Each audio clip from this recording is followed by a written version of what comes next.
को सिंधु घाटी साम्राज्य की तीसरी राजधानी कहा था। वह व्यक्ति कौन था जिसने कालीबंगा को सिंधु घाटी सभ्यता की तीसरी राजधानी कहा था? गौरीशंकर हीराचंद ओझा, श्यामलदास जी, दशरथ शर्मा और दयाराम साहनी। हम बात करें कालीबंगा की, तो कालीबंगा एक कांस्य युगीन सभ्यता थी। कैसी सभ्यता है? कांस्य युगीन सभ्यता, ब्रॉन्ज एज सिविलाइजेशन। फिर मैं बात करूं कालीबंगा की, तो मैं आपसे कहूं कि कालीबंगा एक नगरीय सभ्यता थी। कैसी थी? नगरीय सभ्यता। कालीबंगा जो था वो पाकिस्तान के सभ्यता स्थल कोटदीजी के समान था। कोटदीजी के समान था। फिर मैं बात करूं तो कालीबंगा के खोजकर्ता थे अमलानंद घोष। कौन थे? अमलानंद घोष। यहां पर उत्खनन करता थे ब्रिजवासी लाल, बालकृष्ण थापर,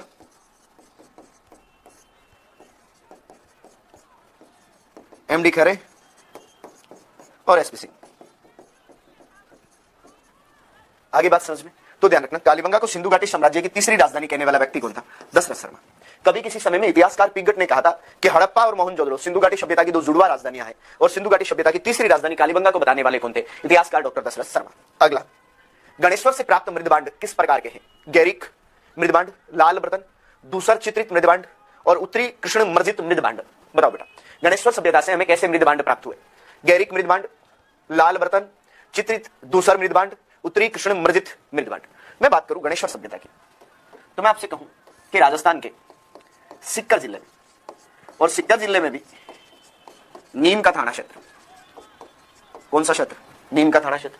फिर मैं बात करूं गणेश्वर की, तो मैं आपसे कहूं कांतली नदी के किनारे। कौन सी? कांतली नदी के किनारे। मैं कहूं कि यहां पर उत्खनन करता तो एक व्यक्ति थे जिनका नाम था आरसी अग्रवाल। क्या नाम था? आरसी अग्रवाल। फिर मैं आपसे बात करूं कि गणेश्वर से जितनी भी वस्तुएं थी उनमें 99% तांबा पाया गया। कितने प्रतिशत? 99% तांबा पाया गया। यहां से मछली पकड़ने के कांटे मिले। मछली पकड़ने के क्या मिले? कांटे मिले। फिर मैं आपसे कहूं कि यहां से पत्थरों के बांध मिले। पत्थरों के क्या मिले? बांध मिले। यहां पर भवन जितने भी थे वो सारे पत्थरों से निर्मित थे। किससे? पत्थरों से निर्मित थे। जितने भी भवन थे यानी मकान जितने भी थे वो किससे बने हुए थे? पत्थरों से निर्मित थे। और यहां से बर्तन कैसे मिले थे? तो ध्यान रखना, गैरिक मृदबांड मिले थे। कैसे? गैरिक मृदबांड प्राप्त हुए थे। कहां से? तो गणेश्वर सभ्यता से। क्लियर सी बात। इस सभ्यता स्थल को पुरातत्व का पुष्कर कहते हैं। गणेश्वर को क्या कहते हैं बेटा? पुरातत्व का पुष्कर कहते हैं। गणेश्वर को ताम्रयुगीन सभ्यताओं की जननी कहते हैं। क्या कहते हैं?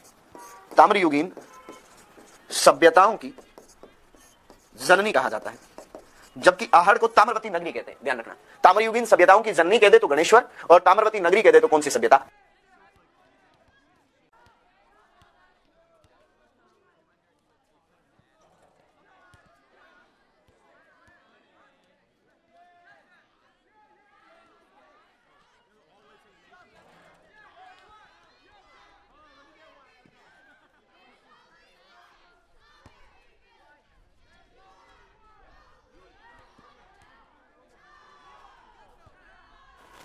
अपना अगला क्वेश्चन है, उस अरब यात्री का नाम बताइए जिसने मिहिरभोज के समय यात्रा वृतांत को प्रस्तुत किया था। सुलेमान, शाह आलम निरूनी, अल मसूद कज़ाब और ओबैदुल्लाह हुसैनी। हम बात करें तो मिहिरभोज के शासनकाल में यात्रा करने वाले व्यक्ति का नाम था सुलेमान शाह। क्या नाम था? सुलेमान शाह। सुलेमान शाह ने मिहिरभोज के शासनकाल में यात्रा की थी और सुलेमान शाह ने मिहिरभोज को अरबों का अमित्र क्या कहा था? अरबों का अमित्र कहा था कि साहब मिहिरभोज अरबों का अमित्र है यानी दुश्मन है। और उसने कहा था कि मिहिरभोज इस्लाम की दीवार है, कि जब तक भारत में मिहिरभोज बैठा है तब तक भारत में आप ये ख्वाब छोड़ दो कि इस्लाम की स्थापना कर पाओगे। यही मिहिरभोज है जिन्होंने अरब आक्रमणकारी जुनैद खान को हराया था। ध्यान रखना, मिहिरभोज ने अरब आक्रांता जुनैद खान को हराया था। किसको? जुनैद खान को हराया था। फिर ध्यान रखना, ऑप्शन में एक व्यक्ति और दिया हुआ है अल मसूदी। यह अल मसूदी महिपाल प्रथम के शासनकाल में भारत आया था।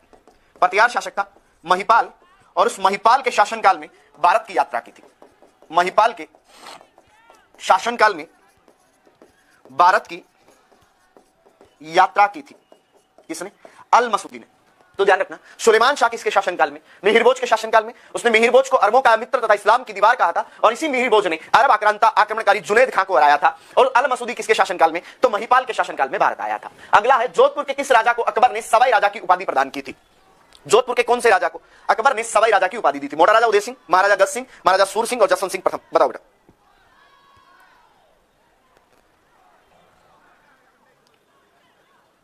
बताओ बेटा।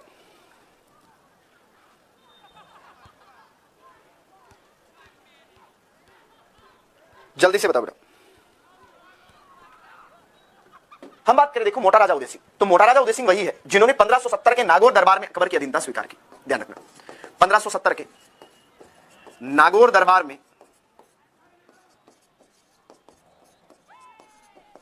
अकबर की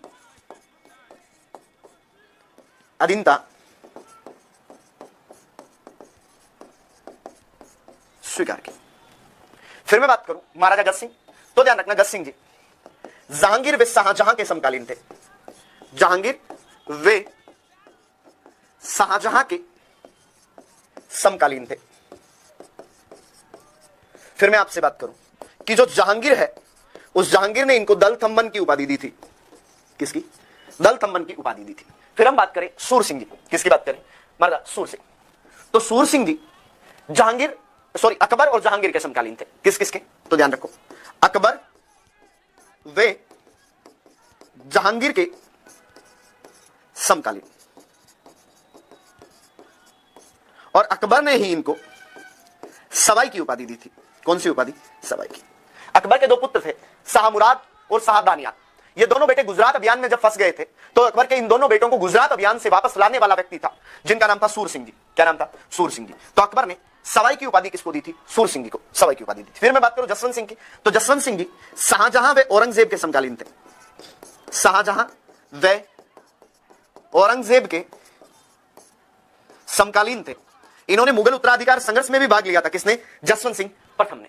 फिर आगे बात करूं, अगला सवाल, बीकानेर शासक करण सिंह जी कौन से मुगल सम्राट के समकालीन थे? बताओ बेटा, बीकानेर के महाराजा करण सिंह जी किस मुगल सम्राट के समकालीन थे? जहांगीर शाहजहां, शाहजहां औरंगजेब, अकबर जहांगीर और औरंगजेब शाह आलम। बताओ, जल्दी से बताओ,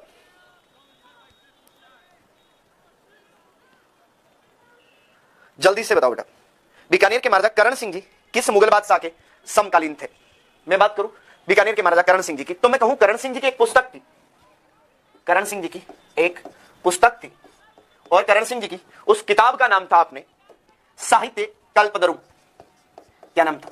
साहित्य कल्पद्रुम। फिर मैं आपसे बात करूं करण सिंह जी की उपाधि, करण सिंह जी की उपाधि, तो मैं आपसे कहूंगा करण सिंह जी की उपाधि थी जांगलधर बादशाह। कौन सी उपाधि थी? जांगलधर बादशाह। फिर मैं आपसे बात करूं तो मैं आपसे कहूं कि करण सिंह जी के दरबारी विद्वान,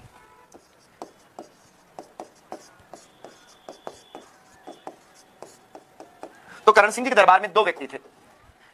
एक व्यक्ति था जिसका नाम था गंगाधर मैथिल। क्या नाम था? गंगाधर मैथिल। और गंगाधर मैथिल ने किताब लिखी थी बेटा, जिसका नाम था करण भूषण, और दूसरा नाम था काव्य डाकिनी। फिर मैं बात करूं, दूसरा व्यक्ति था हंसिक भट्ट। क्या नाम था? हंसिक भट्ट। और हंसिक भट्ट की किताब थी करणवंतस। कौन सी किताब? करणवंतस। फिर मैं बात करूं, करण सिंह जी के दो बेटे बड़े इंपॉर्टेंट है। महाराजा कर्ण सिंह के पुत्र पदम सिंह और केसरी सिंह। कौन कौन? पदम सिंह और दूसरे थे केसरी सिंह। हालांकि एक बेटे और थे जिनका नाम था अनूप सिंह, वो तो इनके मरने के बाद बीकानेर के राजा बने थे। एक बेटे और थे मोहन सिंह, लेकिन पदम सिंह और केसरी सिंह दो इंपॉर्टेंट बेटे हो जाते हैं। उसका कारण है कि इन्होंने मुगल उत्तराधिकार संघर्ष में औरंगजेब की सहायता की थी। किसकी? औरंगजेब की। तो किसके समकालीन थे? तो शाहजहां और औरंगजेब की। किसके? शाहजहां और औरंगजेब।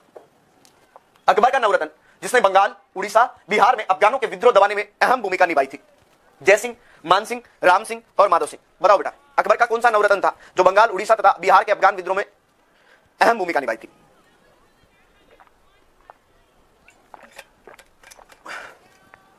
जल्दी से बताओ।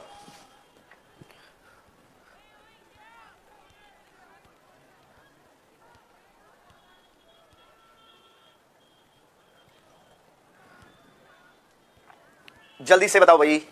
हम बात करें देखो मान सिंह जी की। कौन थे वो? मान सिंह जी थे। अब मान सिंह जी के बारे में ध्यान रखना, अकबर ने इनको काबुल अभियान पर भेजा था। कौन से अभियान पर? काबुल अभियान पर। कौन से साल में? तो 1581 में। फिर अकबर ने इनको बिहार अभियान में भेजा था। कौन से साल में? 1587 में। फिर मैं बात करूं मान सिंह जी की, तो इसी बिहार अभियान के दौरान उन्होंने उड़ीसा विजय की थी। ध्यान रखना उड़ीसा विजय बिहार अभियान का हिस्सा है। 1592 में उन्होंने उड़ीसा विजय कर ली थी। फिर यहां से इनको बंगाल भेज दिया गया था। कौन से अभियान पर गए? बंगाल अभियान पर गए थे। और जब बंगाल अभियान पर गए थे वो साल था इनका 1594। फिर मैं बात करूं मान सिंह जी की उपाधियां। किसकी बात करूं? मान सिंह जी की उपाधियां। तो मान सिंह जी को अकबर ने दो उपाधि दी थी। एक तो अकबर ने इनको मिर्जा राजा की उपाधि दी थी। कौन सी? मिर्जा राजा। और दूसरी अकबर ने इनको उपाधि दी थी फरजंद। कौन सी? फरजंद, जिसका मतलब क्या होता है? पुत्र। फिर मैं बात करूं मान सिंह जी की मनसबदारी। किसकी बात करें हम? मान सिंह जी की मनसबदारी। तो मान सिंह जी की मनसबदारी अकबर के शासनकाल में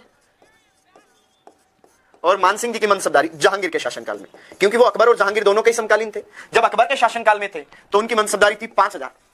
अकबर ने इसे 1605 में बढ़ाकर कर दी थी 7000। कितनी कर दी थी? 7000। और जहांगीर के शासनकाल में इनकी मनसबदारी वापस कितनी हो गई थी बेटा? तो ध्यान रखना 5000।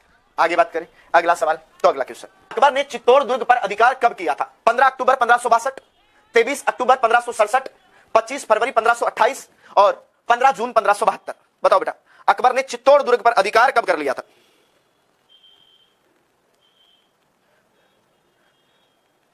जल्दी से बताओ भाई। हाँ बिल्कुल सही कमेंट कर रहे हो आप। ये चित्तौड़ के तीसरे साके वाली घटना है। बिल्कुल सही जा रहा बेटा। तो मेरा पटाख से उत्तर भी बता दो। तो हो गया बेटा 25 फरवरी 1568। क्या हो जाएगा? 25 फरवरी 1568। यह चित्तौड़ का तीसरा साके वाला टाइम है। चित्तौड़ का तृतीय साका 1568 में हुआ था। अब साका जब भी होता है तो साके में दो टर्म होती है। एक टर्म साके की कहलाती है जोहर और दूसरी टर्म साके की कहलाती है केसरिया। जोहर हमेशा महिलाएं करती है और केसरिया हमेशा कौन करता है? पुरुष करता है। तो यहां पर जोहर किया था फूल कमर ने। किसने? फूल कमर ने। और केसरिया किया था जैमल, फत्ता और कल्ला राठौड़ ने।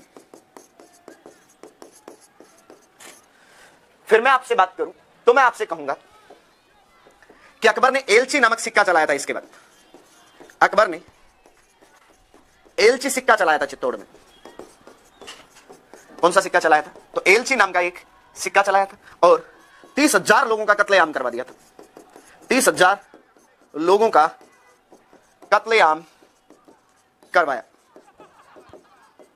फिर आगे बात करूं अगले सवाल की तरफ। तो अगला क्वेश्चन, हल्दीघाटी के युद्ध में मुगलों और महाराणा के सैनिकों के साथ दोनों पक्षों में से वीरता दिखाने वाले हाथियों का क्या नाम था? चेतक, गजाला, नीला और गजसिंह, लूणा, रामप्रसाद, गजमुक्ता, गजराज, सोम, समीर, अक्षयराज, दीन, शक्ति, रामप्रताप, सुमेरु और सोनू। बताओ बेटा, बताइए।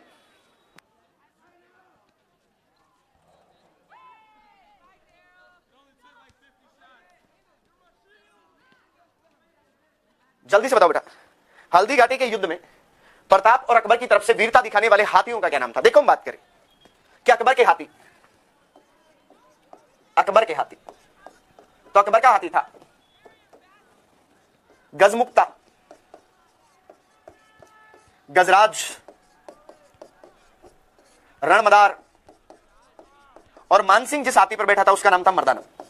तो मर्दाना मानसिंह का हाथी था, लेकिन अकबर की सेना में तो था। मानसिंह का हाथी था जिसका क्या नाम था बेटा? मर्दाना। फिर हम बात करें तो मैं आपसे कहूं कि प्रताप की सेना में, तो प्रताप की सेना में दो हाथी थे। एक का नाम था लूणा और दूसरे का नाम था रामप्रसाद। और अकबर ने इसी रामप्रसाद हाथी का नाम बदलकर पीर प्रसाद कर दिया था। इसे मुगल सैनिकों ने पकड़ लिया था और यहां से अपने साथ मुगल दरबार में ले गए थे।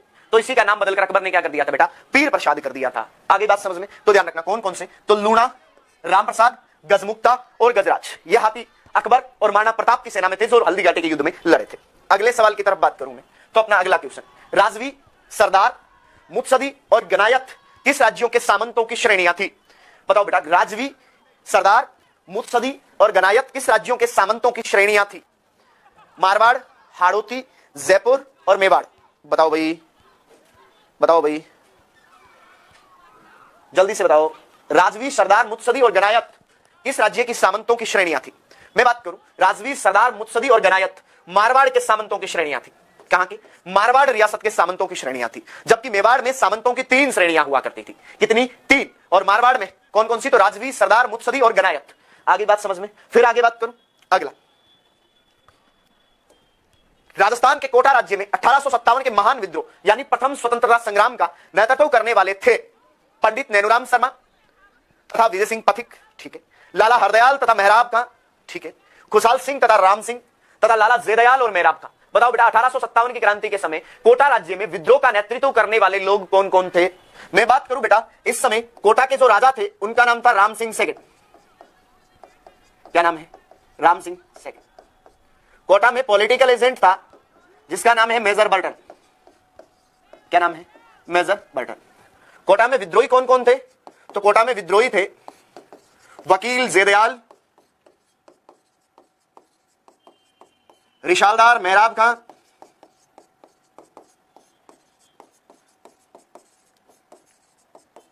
रतनलाल और जियालाल। ध्यान रखना, वकील जयदयाल मथुरा के थे, मेहराब खां करौली का था। और हम बात करें तो मैं आपसे कहूंगा कि कोटा में विद्रोह हुआ था 15 अक्टूबर 1857 को। कोटा में विद्रोह का दमन हुआ था 30 मार्च 1858 को। और विद्रोह का दमन करने वाले अंग्रेज अधिकारी का नाम था रॉबर्ट्स। क्या नाम था? रॉबर्ट्स। कोटा के विद्रोह में कौन कौन मारा गया था? तो कोटा के विद्रोह में मेजर बर्टन, उसके 2 बेटे, एक का नाम था फ्रैंक, दूसरे बेटे का नाम था ऑर्थर। 2 डॉक्टर मारे गए थे, सेल्डन, हम जिसको सैडलर बोलते हैं, डॉक्टर क्वांटम, और राजा के एक प्रतिनिधि को मार दिया था जिसका नाम था देवीलाल। क्या नाम था? देवीलाल। अब बताओ कि कोटा में विद्रोह करने वाले थे कौन? तो ध्यान रखो बेटा, कोटा में विद्रोह करने वाले थे लाला जयदयाल और मेहराब खां। कौन? जयदयाल और मेहराब खां। आगे बात समझ में, जयदयाल कहां के? मथुरा के। और मेहराब खां कहां का था बेटा? तो अपने ध्यान रखना, मेहराब खां करौली का था। फिर अगला, नीमच छावनी से विद्रोही सैनिक दिल्ली जाते समय किस छावनी में पहुंचे थे? निम्बाहेड़ा, कोटा, देवली और नसीराबाद। बताओ बेटा, नीमच छावनी के विद्रोही सैनिक जब नीमच से दिल्ली की तरफ जा रहे थे तो वो कौन सी छावनी में रुके थे? निम्बाहेड़ा, कोटा, देवली और नसीराबाद।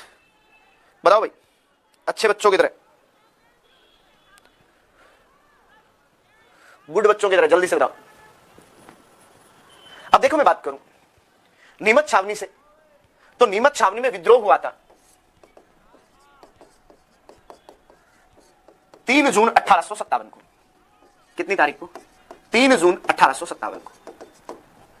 इस विद्रोह का नेतृत्व किया था हीरा सिंह। किसने?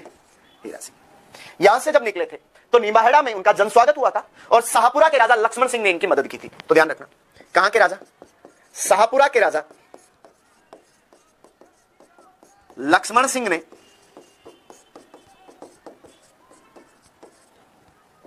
मदद की थी और निम्बाहेड़ा में जनस्वागत हुआ था। निम्बाहेड़ा में जनस्वागत हुआ था। अब यहां से जब आगे बढ़े तो वो 5 जून को देवली पहुंच गए। कितनी तारीख को? 5 जून को देवली पहुंच गए। और देवली छावनी से एक सेना की टुकड़ी थी जिसका नाम था महिदपुर टुकड़ी। क्या नाम था? महिदपुर टुकड़ी। और ये महिदपुर टुकड़ी इनके साथ क्रांति में शामिल हो गई थी।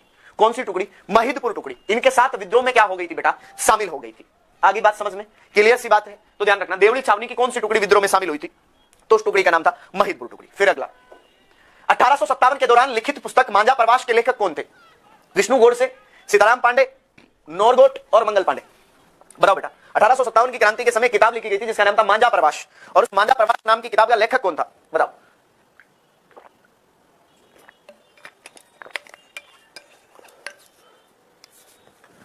हम बात करें 1857 के क्रांति के दौरान लिखी गई किताबों की, तो सबसे पहले मैं बात करूंगा, एक राइटर था जिसका नाम था नाथुराम खड़गावत। क्या नाम था? नाथुराम खड़गावत। बात करते हैं फिर नाथुराम खड़गावत। और नाथुराम खड़गावत की किताब थी Rajasthan role in struggle of 1857। क्या नाम था? Rajasthan role in struggle of 1857। कौन सी किताब लिखी थी नाथुराम खड़गावत ने? तो उस किताब का नाम था Rajasthan role in struggle of 1857। अब हम बात करें मांझा प्रवास, तो मांझा प्रवास नाम की जो किताब थी उसकी भाषा थी मराठी। कौन सी भाषा में लिखी गई थी? मराठी भाषा में लिखी गई किताब थी। और इस किताब के लेखक थे जिनका नाम था विष्णु गोडसे। क्या नाम था बेटा? विष्णु गोडसे करके एक राइटर थे जो इस किताब के लेखक थे। फिर मैं बात करूं, एक व्यक्ति था जिसका नाम था मेजर प्रिचार्ड। क्या नाम था? Major Pritchard. उस मेजर प्रिचार्ड ने भी एक किताब लिखी थी और उस किताब का नाम था म्यूटनिंग इन राजपुताना। क्या नाम था? म्यूटनिंग इन राजपुताना। क्या नाम था? म्यूटनिंग इन राजपुताना। ये किसकी किताब थी बेटा? तो ध्यान रखना, मेजर प्रिसार्ड की किताब थी। तो 1857 की क्रांति से संबंधित 3 किताबें हैं। मांझा प्रवास भाषा मराठी है, विष्णु गोडसे की है, और नाथुराम खड़गावत की Rajasthan role in struggle of 1857, और मेजर प्रिसार्ड की किताब है जिसका नाम है म्यूटनिंग इन राजपुताना। क्या नाम है? म्यूटनिंग इन राजपुताना। आगे बात करूं, अगला सवाल, किस रियासत में रघुवर दयाल गोयल ने 1942 में प्रजामंडल की स्थापना की थी? बताओ बेटा, राजस्थान की कौन सी रियासत में रघुवर दयाल गोयल ने 1942 में प्रजामंडल की स्थापना की थी? भरतपुर, जयपुर, अलवर और बीकानेर। देखो, ये तो प्रजामंडल नहीं है, ये प्रजा परिषद है। ये प्रजामंडल नहीं है, ये क्या है? प्रजा परिषद है। ये थोड़ा सा देख लेना, प्रजा परिषद की स्थापना की थी। बताओ, भरतपुर, जयपुर, अलवर और बीकानेर। तो मैं बात करूं, देखो, इस संगठन की स्थापना हुई थी 1942 में। एग्जैक्ट तारीख थी 22 जुलाई 1942। कितनी तारीख? 22 जुलाई 1942। और संस्थापक कौन थे? रघुवर दयाल गोयल। कहां पर? तो बीकानेर के अंदर। संगठन का नाम था बीकानेर राज्य प्रजा परिषद। क्या नाम था? बीकानेर राज्य प्रजा परिषद। जबकि प्रजामंडल की मैं बात करूं, बीकानेर के प्रजामंडल की हम बात करें, तो मैं आपसे कहूंगा कि बीकानेर के प्रजामंडल की स्थापना हुई थी 1936 में। कौन से साल में? 1936 में। और जगह कहां थी? तो जगह थी कलकत्ता। कौन सी जगह? कलकत्ता। राजस्थान का पहला प्रजामंडल था जिसकी स्थापना राजस्थान से बाहर हुई थी। फिर मैं बात करूं संस्थापक, तो वैद्य मगाराम, मुक्ता प्रसाद, रघुवर दयाल गोयल,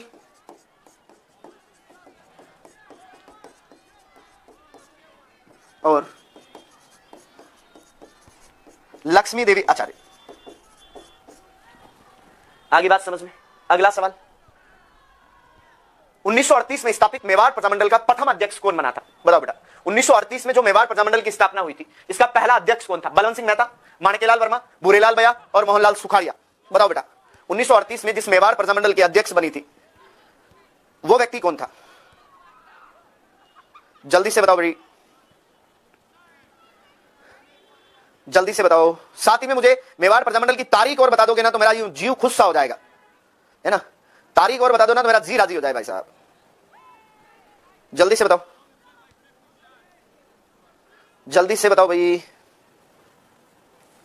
देखो, हम बात करें मेवाड़ प्रजामंडल की। कौन से प्रजामंडल की? मेवाड़। चलो बात करते हैं मेवाड़ प्रजामंडल। तो ये जो मेवाड़ का प्रजामंडल था, इसकी स्थापना हुई थी 24 अप्रैल 1938 को। कितनी तारीख को? 24 अप्रैल 1938 को। इसके संस्थापक थे, सॉरी अध्यक्ष लिख देते। इसके अध्यक्ष कौन थे? ठीक है। इसके उपाध्यक्ष कौन थे? ठीक है। इसके महामंत्री कौन थे और जगह कौन सी थी? सारों के बारे में बात करते हैं। तो मैं आपसे कहूं, किसके अध्यक्ष बने थे? बलवंत सिंह मेहता। कौन बने थे? बलवंत सिंह मेहता। इसके उपाध्यक्ष बने थे बुरेलाल बया। कौन? बुरेलाल बया। इसके महामंत्री बने थे माणिक्यलाल वर्मा। और जगह थी साहित्य कुटीर, और यह साहित्य कुटीर बलवंत सिंह मेहता का घर था। किसका? बलवंत सिंह मेहता का घर था, है ना? तो ध्यान रखना, कौन? तो बलवंत सिंह मेहता। कौन? बलवंत सिंह मेहता। फिर मैं बात करूं, इन बलवंत सिंह मेहता ने 1915 में प्रताप सभा का गठन किया था। कौन सा संगठन बनाया था? प्रताप सभा। और 1943 में वनवासी आश्रम बनाया था। कौन सा? वनवासी आश्रम बनाया था। और इस प्रताप सभा के माध्यम से महाराणा प्रताप की जयंती और हल्दीघाटी मेले का आयोजन करना भी इन्होंने शुरू करवाया था। अगला ध्यान रखना, श्रीमती किशोरी देवी का संबंध किस किसान आंदोलन से है? बताओ, श्रीमती किशोरी देवी का संबंध कौन से किसान आंदोलन से है? बरड़ किसान आंदोलन, सिक्कर किसान आंदोलन, बिजोलिया किसान आंदोलन या बीकानेर के किसान आंदोलन? बताओ बेटा, श्रीमती किशोरी देवी का संबंध किस किसान आंदोलन से है?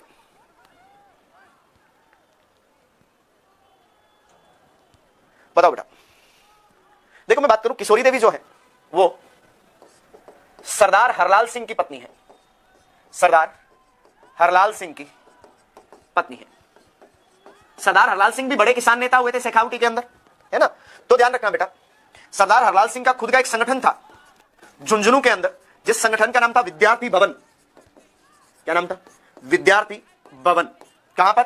झुंझुनू के अंदर संगठन था विद्यार्थी भवन। ध्यान रखना, कहां से संबंधित थी? सिक्कर से। फिर मैं आपसे बात करूं किशोरी देवी,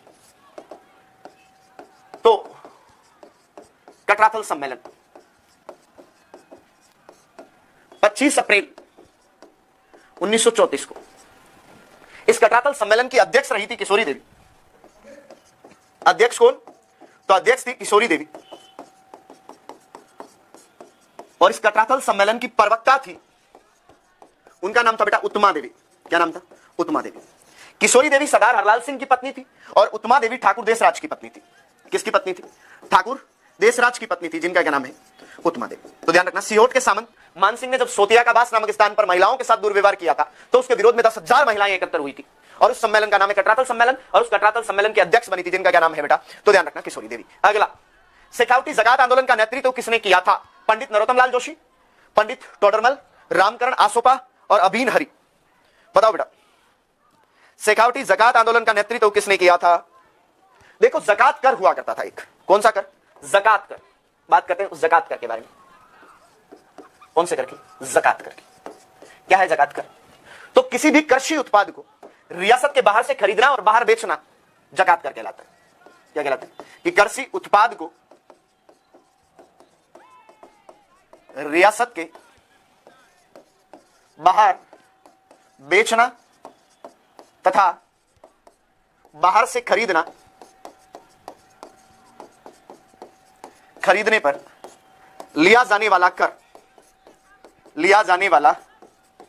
कर क्या कहलाता है बेटा? जकात कर। ध्यान रखना, इंडियन हिस्ट्री में अलग होता है जकात कि मुस्लिम राजाओं द्वारा या मुस्लिम नागरिकों द्वारा दिया गया दान क्या कहलाता है? जकात। जबकि राजस्थान हिस्ट्री में अपने शेखावटी की तरफ जकात कर क्या कहलाता है? कि कृषि उत्पाद को रियासत के बाहर बेचने पर या बाहर से खरीदने पर जो टैक्स लिया जाता है, उस टैक्स को क्या बोला जाता है बेटा? जकात कर बोला जाता है। और यह जकात कर के खिलाफ आंदोलन चलाया था, जिसका नाम था शेखावटी जकात आंदोलन। और यह आंदोलन चलाने वाले व्यक्ति थे, जिनका नाम था पंडित नरोत्तम लाल जोशी। क्या नाम था? पंडित नरोत्तम लाल जोशी। फिर मैं बात करूं अगले क्वेश्चन की तरफ, तो अगला क्वेश्चन है 1944 में नीम का थाना में स्थापित मीणा सुधार समिति का अध्यक्ष कौन था?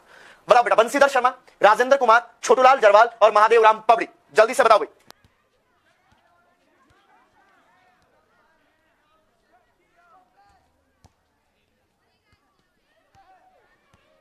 बताओ बेटा, 1944 में स्थापित मीणा सुधार समिति का अध्यक्ष कौन था? देखो मैं बात करूं, 1944 में एक सम्मेलन हुआ था, जिस सम्मेलन का नाम था भाई नीम का थाना सम्मेलन। सिक्कर में जगह है नीम का थाना, और वहां पर नीम का थाना सम्मेलन हुआ था, तो हम इसको कहते हैं नीम का थाना कॉन्फ्रेंस। कब? तो 1944। कौन से साल में? 1944 में। ये जो नीम का थाना सम्मेलन हुआ था, इसके अध्यक्ष कौन थे? तो इसके अध्यक्ष थे एक जैन मुनि, जिनका नाम था मुनि मगन सागर। क्या नाम था? मुनि मगन सागर। इन मुनि मगन सागर को मीणा खूब ही माना करते थे, है ना? तो जो मुनि मगन सागर थे, उन मुनि मगन सागर की एक किताब थी, जिसका नाम था बेटा मीन पुराण। क्या नाम था? मीन पुराण, जिसमें मीणाओं का स्वर्णिम और गौरवशाली इतिहास लिखा हुआ था। अब यह सम्मेलन हुआ तो मुनि मगन सागर ने मीणाओं को सुधारों के लिए प्रेरित किया, और मीणाओं को कहा कि हमें खुद को अपनी बुराइयां छोड़ देनी चाहिए। अब जब मीणाओं को इतने सुधारों के लिए प्रेरित किया, तो मीणाओं ने यहां पर एक संगठन बना लिया, जिसका नाम था बेटा मीणा सुधार समिति। क्या नाम था? मीणा सुधार समिति। कौन से साल में? 1944 में। ये जो संगठन बनाया था, इस संगठन के अध्यक्ष बने थे बंशीधर शर्मा। कौन बने थे बेटा? अध्यक्ष बने थे जिनका नाम था बंशीधर शर्मा। और इस मीणा सुधार समिति के मंत्री बने थे जिनका नाम था राजेंद्र कुमार अजय। मंत्री कौन बने थे? राजेंद्र कुमार अजय। इस मीणा सुधार समिति के क्या बने थे? मंत्री बने थे। फिर मैं बात करूं इस मीणा सुधार समिति का अधिवेशन, तो इसका अधिवेशन हुआ था 1945 में और जगह थी श्री माधोपुर। कौन सी जगह? श्री माधोपुर। और यह जगह कहां पड़ती है? तो ध्यान रखना बेटा, श्री माधोपुर सिक्कर में जगह है। कहां पर? सिक्कर में। तो बताओ बेटा मीणा सुधार समिति का अध्यक्ष कौन हुआ? तो मीणा सुधार समिति का अध्यक्ष हुआ जिसका नाम था बंशीधर शर्मा। क्या नाम था? बंशीधर शर्मा। अगला सवाल, गोविंद गुरु का प्रमुख शिष्य कौन था? गुंजाधीर जी, मोतीलाल तेजावत, ठाकरी पटेल और तेजाधीर जी। बताओ भाई, गोविंद गुरु